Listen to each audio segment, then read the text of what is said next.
Hai teman-teman, hari ini Sasa dan Era akan menjelaskan tentang sistem pencernaan. Era, kamu tahu tidak apa itu sistem pencernaan? Tahu dong, sistem pencernaan adalah sistem yang membantu manusia dalam mencerna makanan untuk menghasilkan energi bagi seluruh anggota tubuh, iya kan? Betul, Era.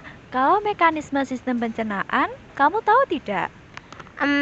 Kalau itu aku belum paham. Maka dari itu, yuk kita belajar tentang mekanisme sistem pencernaan. Mekanisme sistem pencernaan adalah tahapan dalam mencerna makanan. Mekanisme pencernaan terdiri dari mulut, kerongkongan, lambung, usus halus, usus besar, dan anus. Mekanisme sistem pencernaan dimulai dari mulut. Gigi memotong makanan, kelenjar ludah menghasilkan enzim yang dapat menghaluskan makanan, dan lidah mendorong makanan ke kerongkongan. Oh iya teman-teman, di dalam mulut terjadi pencernaan secara mekanik dan kimiawi. Pencernaan mekanik dilakukan oleh gigi, sedangkan pencernaan secara kimiawi dilakukan oleh enzim phthalin yang dihasilkan oleh air liur. Setelah dari mulut, makanan menuju ke dalam kerongkongan. Kerongkongan adalah suatu saluran berbentuk tabung sepanjang 20 cm yang menghubungkan antara rongga mulut dengan lambung. Dalam kerongkongan terjadi gerak peristaltik, yaitu gerakan meremas yang dilakukan oleh dinding kerongkongan untuk membuat makanan terdorong masuk ke dalam lambung. Tujuan selanjutnya pasti ke lambung kan, Era? Ya, benar sekali, Sasa. Aku tahu, lambung merupakan organ pencernaan manusia yang paling elastis. Lambung berbentuk seperti kantung, terletak di dalam perut sebelah kiri atas. Dalam lambung, makanan mengalami pencernaan secara mekanik dan kimiawi. Pencernaan mekanik dilakukan oleh dinding atau otot lambung yang meremas dan mengaduk makanan. Sedangkan pencernaan kimiawi dilakukan oleh getah lambung yang dihasilkan oleh kelenjar getah lambung. Getah lambung mengandung enzim pepsin, enzim renin, dan asam klorida. Enzim pepsin berfungsi memecah protein menjadi pepton. Enzim renin berfungsi mengendapkan protein susu menjadi kasein. Dan asam klorida berfungsi untuk mengasamkan makanan dan membunuh kuman yang masuk bersama makanan. Setelah ini, makanan kita menuju kemana, Sasa? Makanan kita menuju ke usus halus, Era.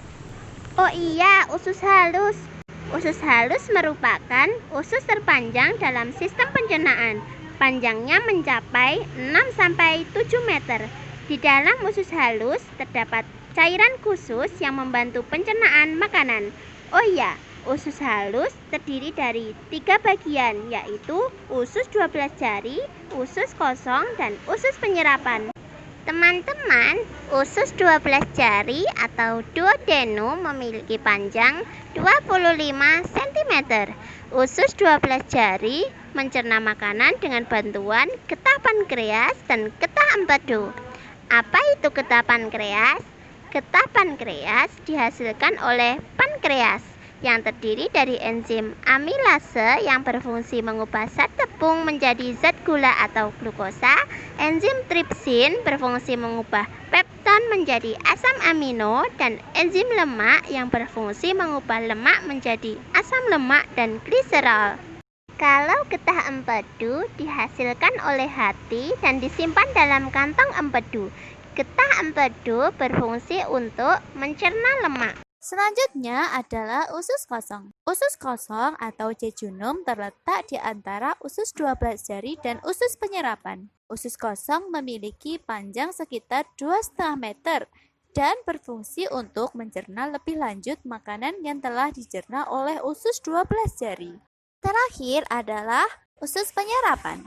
Usus penyerapan merupakan tempat penyerapan sari-sari makanan. Di seluruh permukaan dindingnya terdapat ujung-ujung pembuluh darah yang menyerap sari-sari makanan.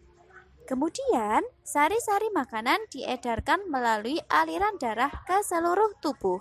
Sisa makanan yang dicerna masih berlanjut di usus besar.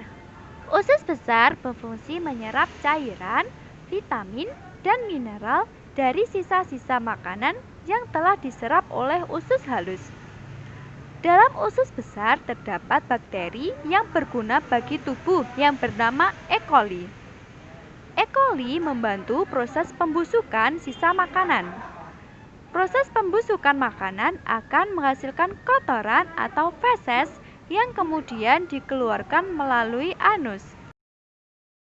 Oh, gitu ya. Terus gimana dengan mules itu, Sasa? Itu disebabkan oleh apa ya? Jadi gini, organ terakhir yang bernama rektum adalah ujung dari muara usus besar yang berfungsi sebagai tempat penyimpanan feses sementara. Ketika rektum terisi penuh dengan feses, maka saraf akan mengirimkan respon ke otak yang menimbulkan rasa ingin buang air besar.